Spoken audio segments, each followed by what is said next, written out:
Oke guys, this time I have the Feel T1 Pro. TWS dengan fitur noise cancelling dengan harga yang relatif murah menurut saya.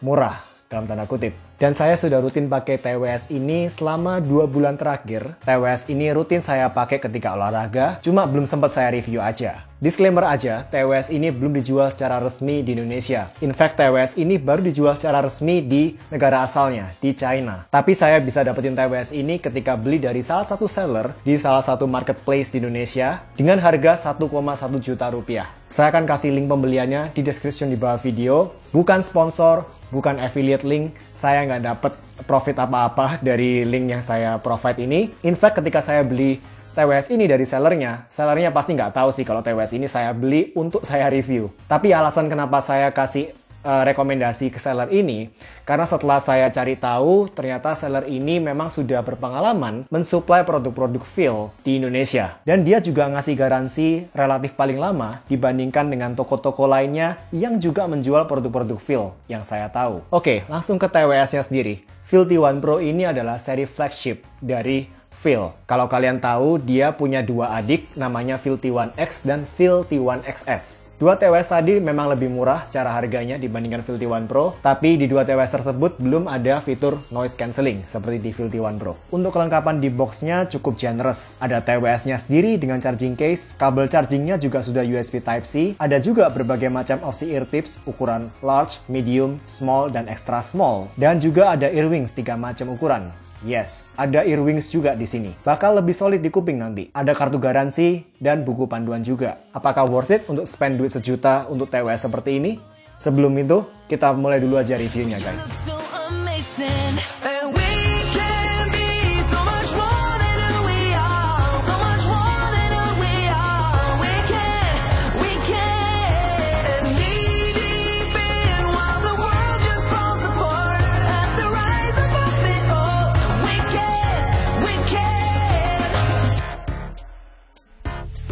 Dari segi fisiknya, TWS ini secara case-nya terutama, dia nggak terlihat murahan menurut saya. Ya, memang sih, dia masih menggunakan material plastik. Tapi, adanya glossy finish di permukaan atas dari case-nya ini dengan logo Feel dan overall finish bagian body case-nya membuat case TWS ini terlihat simple tapi elegan menurut saya. Memang, desain plastiknya terkadang membuat saya agak was-was sih sama keawetannya. Tapi paling nggak ada satu hal yang membuat saya suka sama case dari TWS ini, yakni ukurannya kecil banget. Ini adalah salah satu case paling kecil dari semua TWS yang pernah saya review. Kurang lebih sebanding dengan case-nya EP-T25. Hanya saja case Feel T1 Pro sedikit lebih panjang di sini. Case-nya sendiri di sini sudah pakai USB Type-C buat chargingnya. Namun sayangnya indikator LED-nya cuma satu. Gak ada indikator level baterai yang lebih spesifik seperti di beberapa TWS lain yang pernah saya review sebelumnya. Tapi kalau kalian menggunakan Android atau Windows, kalian bisa cek persen level baterai earbuds-nya dari Feel T1 Pro ini secara spesifik banget. Puluhan satuan persennya kelihatan semua. Dan ini lumayan membantu menurut saya. Nice to have.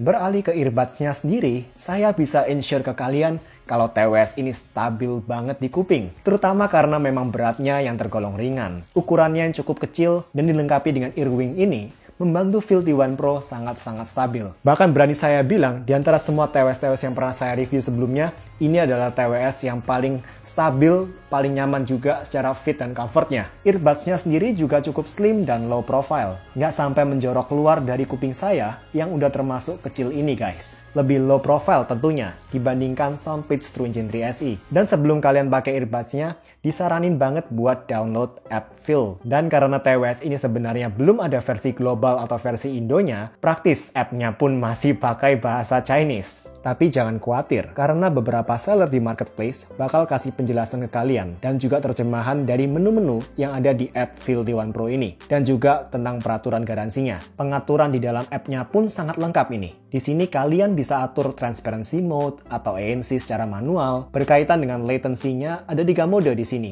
yakni mode musik, video, dan gaming. Beda antara 3 mode ini lebih ke latency-nya, di mana mode gamingnya diklaim mampu kasih latency paling minim di 70 millisecond. Itu klaim mereka ya guys. Saya nggak tahu seberapa precise delay-nya.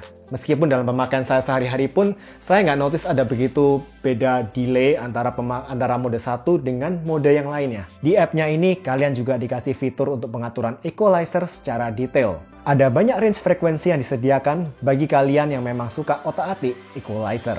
EQ-nya sendiri cukup responsif, nggak seperti beberapa TWS lain yang pengaturan EQ-nya nggak begitu pengaruh banyak ke audio keluaran TWS-nya. Lalu di earbuds-nya juga ada touch control, bisa buat play pause music, terima panggilan, panggil voice assistant, aktifin ANC, dan pindah ke lagu berikut atau sebelumnya, bisa juga buat naik turunin volume, lengkap banget. Saya tampilkan mekanisme dan fungsinya di layar kalian. Silakan di pause kalau perlu. Feel ini lengkap banget secara pengaturan di app-nya. Bahkan di beberapa area, saya notice lebih lengkap daripada app-nya si Sony WF-1000XM3 saya.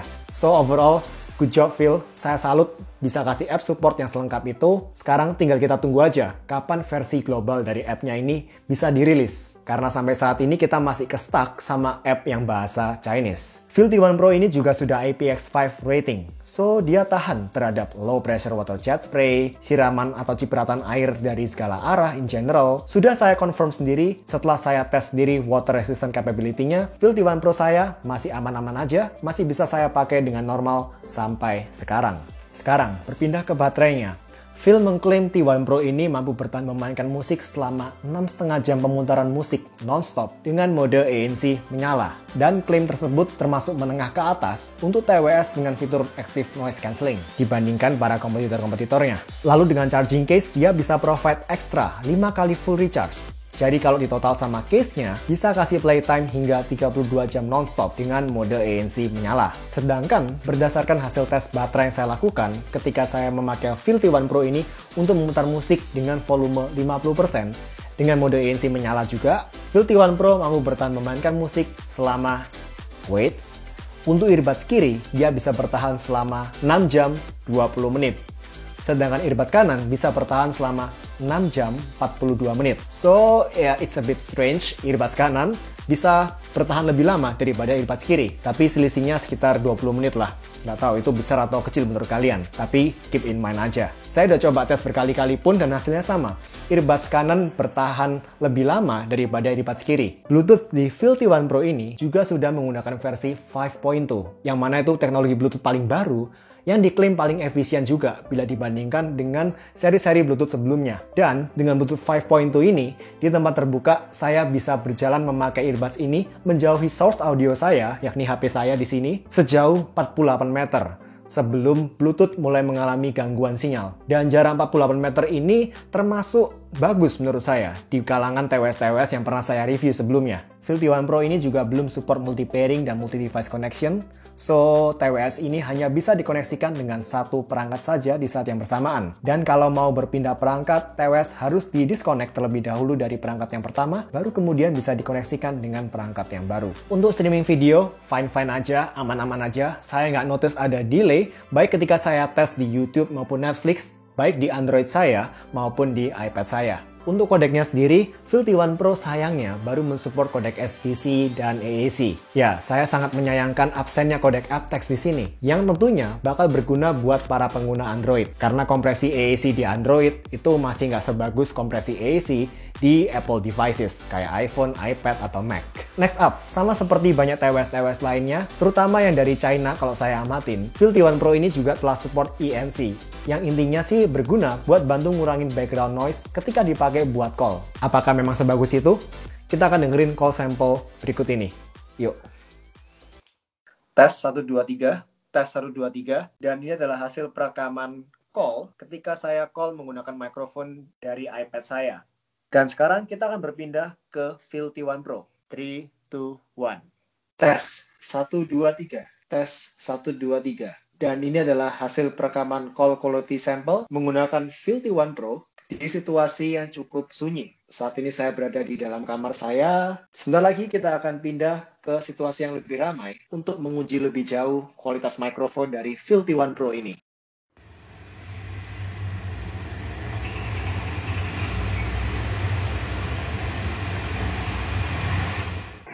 Tes 1, 2, 3. Tes 1, 2, 3. Dan ini adalah call quality sample menggunakan Phil T1 Pro ketika dipakai untuk call di situasi yang cukup ramai. Saat ini saya memainkan background street noise, jadi noise suara jalanan yang cukup ramai, menggunakan salah satu dari speaker saya. Jadi kira-kira tingkat kebisingannya sekitar 70 dB atau 80 dB ini. Bagaimana menurut kalian call quality dari Filthy One Pro ini ketika dipakai di kondisi yang cukup ramai? Saat ini saya akan compare dengan TWS lain yang saya punya. Oke. Sebagai perbandingan saja, saat ini saya call menggunakan mikrofon dari Soundfix Region 3 SE. Bagaimana menurut kalian call quality dari Soundfix Region 3 SE ketika di-compare dengan Filthy One Pro tadi? Tes 123, tes 123. Sekarang saya akan berpindah ke satu TWS lainnya yang kali ini punya active noise cancelling.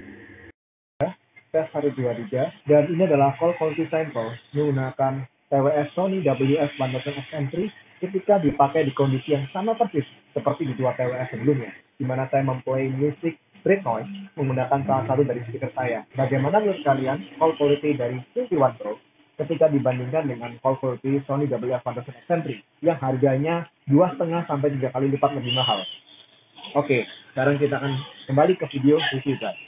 Sekarang beralih ke fitur utama dari TWS ini, yakni Active Noise Cancelling dan Transparency Mode. Bagi yang belum tahu Transparency Mode itu apa, Transparency Mode ini adalah fitur di mana TWS akan mengaktifkan mikrofonnya supaya ketika kalian memakai TWS tersebut, kalian bisa mendengar situasi di sekitar kalian tanpa harus melepas TWS-nya. Transparency mode-nya sendiri sih menurut saya termasuk rata-rata sih. Sisi positifnya dia nggak ngehasilin hiss atau white noise yang biasa saya jumpain di beberapa TWS lain ketika menggunakan fitur Transparency Mode. Tapi kekurangannya, Transparency Mode dari Filthy One Pro ini terasa kurang kenceng aja secara volumenya. Amplifikasinya kayak kurang gitu menurut saya. So, di sini kalian jangan expect Transparency Mode yang senatural punyanya AirPods Pro atau Transparency Mode yang bisa superhuman hearing gitu kayak di Galaxy Buds Plus atau di Sony. Sekarang, gimana soal noise cancelling alias ANC-nya? Bagus loh menurut saya. Performanya overall lebih baik daripada Aoki EPN5 dan sebagus, kalau enggak sedikit lebih bagus di beberapa area daripada Sony WF-1000XM3 saya. Wait. Ya, saya tahu. Beberapa forum online, ketika saya cek, dia lumayan terbelah menilai performa ANC dari Filthy One Pro ini. Ada yang bilang bagus, ada yang bilang jelek, tapi ini review jujur dari saya dengan unit yang saya beli dengan duit saya sendiri ini, dan sudah saya tes berkali-kali back to back dengan Sony WF-1000XM3 saya sebagai acuannya, dan Filthy One Pro bisa kasih impresi ANC yang wow untuk harganya. Meskipun Sony bukan lagi TWS dengan ANC terbaik ya, umurnya juga sudah 1,5 tahun, dan saat ini juga sudah ada Bose QC Earbuds yang menurut saya punya teknologi Active Noise Cancelling paling bagus di TWS. Tapi kalau saya bandingkan dengan Sony ini, Filthy One Pro bisa ngeblok ambient air sepenuhnya, dan bahkan sering berasa sedikit lebih senyap daripada Sony WF-1000XM3. Jangan salah, Sony bisa ngeblok ambient air secara bagus juga, tapi sayangnya sering terdengar sedikit ada hiss atau white noise ketika saya memakai Sony WF-1000XM3.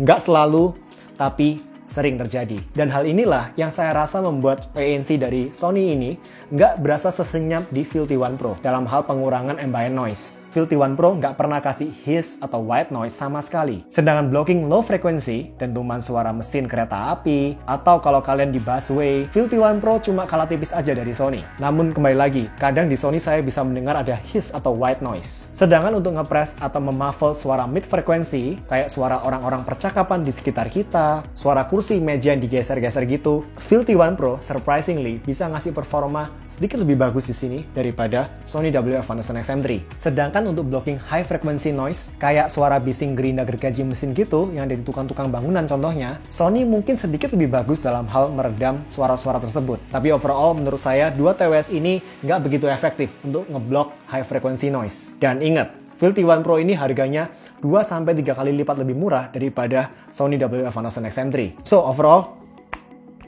good job Filthy One Pro untuk ANC-nya, apalagi mengingat harganya.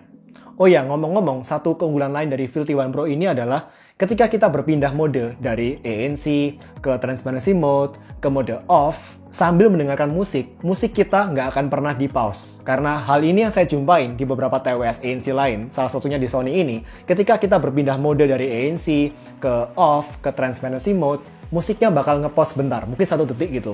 Baru kemudian lanjut lagi. Dan overall, ANC dari Filthy One Pro ini pun dari pendengaran saya nggak begitu mengaruhin kualitas audionya. So, sekali lagi, good job Phil. Sekarang, masuk ke audionya. secara volume terlebih dahulu. Filthy One Pro ini secara volume dia termasuk rata-rata menurut saya. Saya biasa pakai earbuds ini untuk memainkan musik di volume 70-80%. Tapi kalau ANC-nya dinyalain, saya bisa turunin sedikit lah volumenya ke arah 60-70%. Untuk karakter audionya, TWS ini bisa provide audio yang masih cenderung ke arah balance dengan bass yang cukup powerful juga. Bassnya cenderung ke arah yang sedikit beresonansi dan punya tekstur yang bulat menurut pendengaran saya. Jadi dia bukan tipe bass yang fast decay, fast punch gitu guys. Lebih ke arah yang slow atau agak bloated bisa dibilang. Para bass heads biasanya suka sih tipe bass yang ke arah bulat-bulat bumi gini. Tapi jangan expect bass yang super dalam dan rumbling kayak di Aoki P25, Jabra Elite 75T, atau Powerbeats Pro gitu-gitu ya. Di lagu-lagu yang sangat bassy, kadang saya mendengar bass dari Filthy One Pro ini sedikit aja di sini, sedikit memasking mid-range dari Filthy One Pro. Tapi overall, in most cases, untungnya masih tertolong oleh vokal dari Filthy One Pro ini yang lumayan forward. Vokalnya memang nggak forward-forward banget sih, kayak TWS model Sennheiser Momentum gitu katakanlah. Tapi vokalnya bisa kasih enough present, bisa engaging gitu. Ini yang saya rasa miss dari vokal keluaran Soundpeach True Engine 3 SE. Yang bagi selera saya masih kurang forward dan beberapa orang bilang bahkan udah termasuk recessed. Filthy One Pro ini punya timbre vokal yang cukup pas secara ketebalannya. Memang sedikit lebih tipis dari vokal keluaran Soundpeach True Engine 3 SE, tapi sebagai gantinya kalian dapat vokal yang lebih detail, noticeably lebih detail, lebih articulate di Filthy One Pro ini daripada di Soundpeach True Engine 3 SE. Treble keluaran Filthy One Pro juga cenderung ke arah yang relatif smooth, laid back, namun tetap extended dan cukup detail untuk ukuran TWS. Kalau dibandingkan sama Soundpeach True Engine 3 SE, treble keluaran Filthy One Pro sedikit lebih smooth dan sedikit lebih detail. Sedangkan treble keluaran Soundpeach True Engine 3 SE, dia bisa kasih sparkle dan extension lebih daripada Filthy One Pro. Tapi, kalau kalian pakai buat dengerin lagu-lagu yang treble-nya intens, di mana ada banyak permainan snare, cymbal, di lagu-lagu tersebut, bila didengarkan menggunakan Soundpeach True Engine 3 SE, bakal terasa bikin kuping lebih cepat capek daripada Filthy One Pro. Sekarang, masuk ke technical performance, soundstage, detail, sound imaging, track separation. Untuk harga sejuta, Filthy One Pro ini menurut saya dia punya soundstage yang bukan kaleng-kaleng. Punya soundstage yang relatif lebar atau luas, alias lebih dominan secara horizontalnya, dan juga cukup sebenarnya secara vertikal atau height-nya. Secara horizontalnya, Filthy One Pro sedikit lebih luas daripada Soundpeach True Engine 3 SE. Tapi secara height atau vertikalnya, Soundpeach sedikit lebih unggul, lebih tinggi. Secara imaging, menurut saya Filthy One Pro oke banget untuk ukuran TWS. Kurang lebih selevel juga dengan Soundpeach True Engine 3 SE. Tapi kalau saya bandingkan secara lebih kritis, dua TWS ini punya representasi sound imaging yang sedikit berbeda sifatnya. Filthy One Pro punya pembawaan yang sedikit lebih musical, dengan koherensi, tonality, antar instrumennya itu berasa lebih harmonis dan lebih menginvite saya untuk lebih enjoy the music. Sedangkan Soundpeach True Engine 3 SE di sisi lain punya pemisahan instrumen yang sedikit lebih tegas dan jelas, namun koherensi dan harmoni antar instrumennya ini masih agak off menurut saya. Nggak se-enjoyable, nggak se-engaging di Filthy One Pro. Sederhananya, dengerin musik pakai Soundpeach True Engine 3 SE ini sedikit lebih condong mengundang saya untuk lebih dalam tanda kutip menganalisa musiknya daripada menikmati musiknya bila dibandingkan dengan Filthy One Pro. That being said, menurut pendengaran saya, Soundpeach True Engine 3 SE bisa bikin micro detail dan detail-detail kecil itu lebih jelas dan sedikit lebih keluar dibandingkan di Filthy One Pro. So, buat kalian yang punya kuping-kuping super kritis, pemburu detail di audio yang kalian dengerin, di antara dua TWS ini, mungkin kalian lebih cocok sama representasi audio dari Soundpeach True Engine 3 SE. Tapi kalau saya pribadi, saya lebih sering jadi penikmat musik daripada penganalisa musik. Yang dalam hal ini, kalau saya boleh atau cuma boleh pilih salah satu di antara dua TWS ini, saya mungkin bakal lebih condong pilih Filthy One Pro sesuai selera saya. Yang juga Filthy One Pro ini saya lebih suka secara harmoni antar instrumennya. Meskipun pemisahan antar instrumennya sedikit kalah tegas, kalah precise dibandingkan Soundpeach True Engine 3 SE. Contoh, ketika saya dengerin lagu Hotel California-nya Eagles yang versi akustik live. Pakai dua TWS ini, di 2 menit awal di lagu tersebut, yang diisi suara 2 gitar dan perkusi, juga ada suara teriakan penonton-penontonnya, di Soundpeach masing-masing suara tersebut, gitar, perkusi, teriakan penonton, itu terdengar bisa lebih terpisah dengan tegas satu sama lain daripada di Filthy One Pro. Lalu juga detail-detailnya juga sedikit lebih keluar di Soundpeach True Engine 3 SE daripada di Filthy One Pro. Tapi entah kenapa, saya merasa meskipun masing-masing instrumennya jelas pemisahannya, tapi harmoni antar instrumennya itu agak off. Dan sepintas saya seakan-akan merasa berada di perspektif si orang yang nge-mixing, nge-master lagunya. Beralih ke Filthy One Pro, pemisahan antar instrumennya memang nggak setegas Soundpitch. Beberapa detail lagu-lagunya pun memang sedikit kalah jelas bila dibandingkan di Soundpitch. Tapi secara harmoni antar instrumennya, lalu secara emosionalnya, saya jujur lebih dapat di Filthy One Pro daripada di Soundpitch Stringent 3 SE. Yang membuat saya di lagu tersebut ketika pakai Filthy One Pro, instead of berasa di sudut pandang orang yang nge-mixing, nge-master lagunya, saya lebih seperti berasa jadi salah satu penonton di konser live-nya Eagle tersebut. So yeah, here we go. Yang satu sedikit lebih ke arah musical, yang satu sedikit lebih ke arah analytical di sini. Dengan trade-off-nya, koherensi antar instrumennya sedikit lebih off dibandingkan yang musical. Secara objektifnya, di audionya ini nggak ada yang lebih baik, nggak ada yang lebih buruk, nggak ada yang benar, nggak ada yang salah.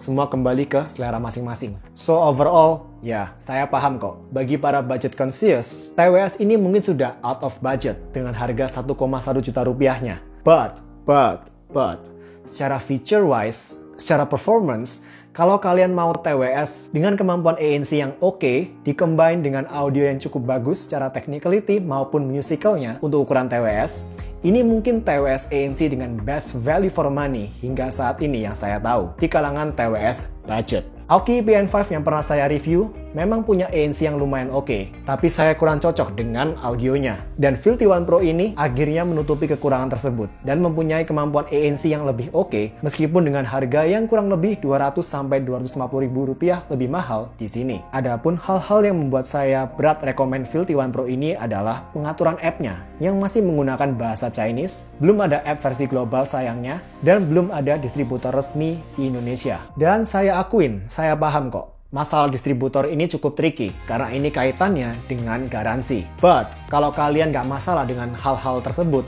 keberatan-keberatan yang saya sempat ungkapin tadi, dan memang kalian punya duit 1,1 juta rupiah atau lebih untuk di-spend buat beli TWS yang punya fitur noise cancelling, tapi kalian nggak mau beralih ke harga 2 juta, 3 juta ke atas, saya rasa TWS ini bisa kasih performa yang oke banget untuk harganya terutama. I have no major complaint. So guys, saya rasa kurang lebih itu dulu aja yang bisa saya sampaikan di video kali ini. Semoga membantu. Jangan lupa untuk like, comment, share, subscribe, etc. seperti para YouTuber pada umumnya. Jika kalian berkenan ya guys, saya nggak pernah memaksa. Dan yang paling penting, semoga video ini bisa helpful aja, bisa membantu buat kalian, khususnya kalian yang memang saat ini sedang menimbang-nimbang untuk membeli TWS dengan fitur noise cancelling di harga 1-1,2 juta mungkin. Ini kandidat yang kuat. Oke, kalau gitu sekarang saatnya saya undur diri. Thank you for watching guys. See you soon di video berikutnya. Banyak video yang akan datang, nantikan aja. Take care. Bye.